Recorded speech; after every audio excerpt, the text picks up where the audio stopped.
Salam, teman-teman semua. Pernahkah kamu merasa hidup ini begitu terbatas? Waktu kita terbatas, kekuatan kita terbatas, bahkan pemahaman kita juga sangat terbatas. Kita hidup di dunia yang serba fana. Tapi, ada satu hal yang luar biasa. Allah yang kita sembah sama sekali tidak terbatas. Dia kekal, abadi, dan maha kuasa. Coba bayangkan, kekuasaannya tidak bisa diukur oleh apapun yang bisa kita pahami. Dia menciptakan langit dan bumi hanya dengan firman-Nya. Dia berkuasa atas bangsa-bangsa di sepanjang sejarah peradaban dunia, dan yang lebih luar biasa lagi, Dia juga berkuasa dalam kehidupan pribadi kita masing-masing. Bagi Tuhan, tidak ada yang mustahil. Ini mengingatkan saya pada Raja Daud. Dalam kitab Tawarikh, kita bisa membaca doa ucapan syukur dan pengakuan Daud yang luar biasa. Setelah menerima janji Allah Bapa bahwa keturunannya akan duduk di atas takhta selamanya, Daud tersungkur dalam kekaguman akan kemahakuasaan Tuhan. Dia berkata, Tuhan itu besar. Mengapa Daud mengatakan Tuhan itu besar? Ada beberapa alasan. Pertama, Daud berkata, tidak ada yang sama seperti Engkau. Coba kita pikirkan. Semua Allah buatan manusia, baik patung berhala zaman dulu maupun berhala modern seperti harta, kekuasaan, atau kenikmatan, semuanya punya batas dan kelemahan.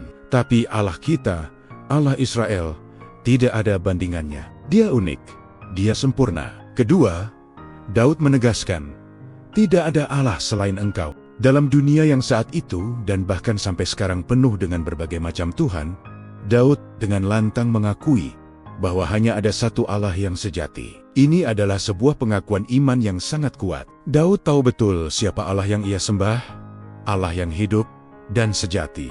Dan yang menarik, pengakuan Daud ini dikonfirmasi oleh Allah sendiri. Dalam kitab Wahyu, Yesus Kristus menyatakan dirinya sebagai Alfa dan Omega, yang awal dan yang akhir. Ini adalah deklarasi yang dahsyat.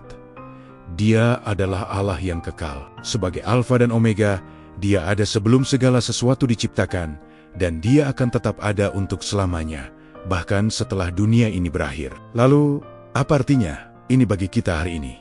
Kekekalan Allah memberikan kita jaminan dan pengharapan yang luar biasa. Tidak peduli apapun yang terjadi di dunia ini, perubahan politik, krisis ekonomi, atau bahkan masalah pribadi yang membuat kita goyah, Allah kita tetap sama. Dia tidak berubah, dan kasih setianya kekal. Sebagai pengikut Kristus, kita diajak untuk memiliki pengakuan iman yang sama seperti Daud. Mengakui bahwa Allah kita adalah Allah yang besar, kuat, dan kekal. Mari kita sebagai orang percaya terus menaruh iman dan bergantung sepenuhnya pada Allah yang tidak pernah berubah ini. Ketika kita menghadapi kesulitan, saat rasa takut dan ketidakpastian menghampiri, kita bisa bersandar dan yakin kepadanya. Mengakui keunikan dan keagungan Allah berarti kita menjadikan Dia sebagai pusat dari seluruh hidup kita. Bukan hanya Tuhan di hari Minggu saat kita ke gereja, tetapi Tuhan atas hidup kita setiap hari,